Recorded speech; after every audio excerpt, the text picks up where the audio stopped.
নমস্কার বন্ধুরা, West Bengal central school service কমিশনের তরফ থেকে একটি গুরুত্বপূর্ণ আপডেট তথ্য আমরা পাচ্ছি এবং সেটি আপনাদের সাথে শেয়ার করছি। আপনারা জানেন যে এসএলএসটি, এসএসসি এবং আপার প্রাইমারির বহু নিয়োগ কোর্টের তত্ত্বাবধানে আছে, অর্থাৎ বিভিন্ন রকম কেস কাছারি চলছে এই নিয়োগ সংক্রান্ত। তো ওএমআর সিট সংক্রান্ত যে মামলাটি গতকাল উঠেছিল, অর্থাৎ সোমবার উঠেছিল, তারই একটি আপডেট তথ্য আমরা পাচ্ছি এবং যেটা বলা হচ্ছে যে সিবিআই রিপোর্ট দিয়ে জানিয়ে দিয়েছে সমস্ত তথ্য অবিকৃত এবং আসল। সুতরাং দুর্নীতি করে চাকরি পাওয়া যেসব পরীক্ষার্থী ছিলেন, অর্থাৎ যারা চাকরি করছেন, তাদের কিন্তু একটি ঘোর অন্ধকার জীবনের মধ্যে পড়তে হতে পারে। তো এই সংক্রান্ত কী আপডেট আসছে আমরা অবশ্যই জানবো। সেই সাথে বলে দিই, আজকের উচ্চ প্রাথমিকের যে প্যারা টিচার যারা ছিলেন তাদের নিয়োগের একটি বিজ্ঞপ্তি স্কুল সার্ভিস কমিশনের তরফ থেকে দেওয়া হয়েছে, যারা তারা কাউন্সিলিংয়ে বসতে পারে। তো চলুন আর কী কী তথ্য আমরা পেলাম এবং কী আপডেট তথ্য উঠে এলো সেটা আমরা জেনে নিই।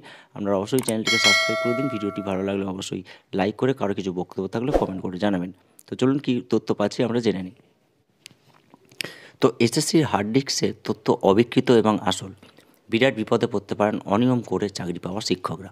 আমরা বিস্তারিতভাবে জেনে নেব কীভাবে ওএমআর সিটে বেড়েছে নম্বর, হলফনামায় জানিয়ে দিল কেন্দ্রীয় তদন্তকারী সংস্থা সিবিআই। সোমবার নিয়োগ দুর্নীতির মামলায় বিচারপতি দেবাংশু বসাক এবং বিচারপতি মোহাম্মদ সব্বর রশিদির ডিভিশন বেঞ্চ সিবিআইয়ের হলফনামা জমা দেন কেন্দ্রের ডেপুটি সলিসিটর জেনারেল বিল্লোদ্দল ভট্টাচার্য। সেখানেই বিস্তারিতভাবে ব্যাখ্যা দেওয়া হয়েছে। চলুন আমরা জেনে নিই কী আপডেট উঠে আসছে। স্কুল সার্ভিস কমিশনের নিয়োগ দুর্নীতি কাণ্ডে দুর্নীতির তদন্তে গাজিবাদ থেকে উদ্ধার হওয়া হার্ড ডিস্কের তথ্য যে অবিকৃত এবং আসল, তা হলফনামা দিয়ে দাবি করল সিবিআই। হার্ড ডিস্কে কী তথ্য আছে এবং সেই তথ্যে যে আসল তা কীভাবে বোঝা গিয়েছে তার বিস্তারিত ব্যাখ্যা হলফনামায় দেওয়া হয়েছে। কীভাবে উত্তরপত্র স্ক্যান করার পরে সেই তথ্য বিকৃত করে বিশেষ কিছু পরীক্ষার্থীর নম্বর বাড়ানো হয়েছে তারও ব্যাখ্যা দেওয়া হয়েছে এখানে। তবে কেবল নবম থেকে দ্বাদশে নয়, উচ্চ প্রাথমিকের শিক্ষক নিয়োগের ক্ষেত্রেও একই রকম দুর্নীতির ইঙ্গিত এই হলফনামায় দেওয়া আছে। উত্তরপত্র স্ক্যান এবং সফল পরীক্ষার্থীদের তালিকা তৈরির দায়িত্বে থাকা সংস্থা নাইসার একাধিক কর্মী কীভাবে এই দুর্নীতিতে যুক্ত হয়েছিলেন সেই ব্যাখ্যা ওই রিপোর্টে দেওয়া হয়েছে। সোমবার বঞ্চিত চাকরিপ্রার্থীদের একাংশের আইনজীবী ফিরদৌস শামীম একটি অতিরিক্ত হলফনামা জমা দিয়েছেন।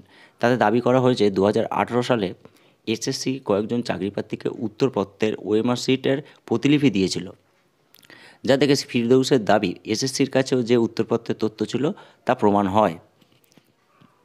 এবার তদন্তকারীদের দাবি, কোনো পরীক্ষার্থীর লিখিত এবং টাইপিং পরীক্ষার নম্বর বাড়াতে হবে তার তালিকা নীলাদ্রি দাস সহ নাইসার আধিকারিকদের কাছে গিয়েছিল। অর্থাৎ কোন পরীক্ষার্থীদের লিখিত এবং টাইপিং পরীক্ষার নম্বর বাড়াতে হবে সেই তালিকা নীলাদ্রি দাস সহ নাইসার আধিকারিকদের কাছে গিয়েছিল। পরে নীলাদ্রি পৃথক একটি সংস্থা খোলে এবং সেখানে পঙ্কজ বনসাল সহ নাইসার কিছু কর্মীকে সেই সংস্থায় নিযুক্ত করেন। অভিযোগ, নাইসা সার্ভার থেকে তারা যাবতীয় তথ্য হাতে নিয়েছিলেন এবং পরীক্ষার্থীরা কমিশনের কাছে আরটিআই করলে নীলাদ্রিরা সেই তথ্য সরবরাহ করতেন বলে খবর।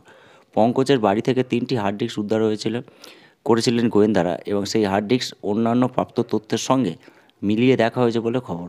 তদন্তকারীদের দাবি তাতেই আসল তথ্য ধরা পড়ায় এবং দেখা যায় এসএসসি সার্ভারের সঙ্গে ওই তথ্যের মিল নেই।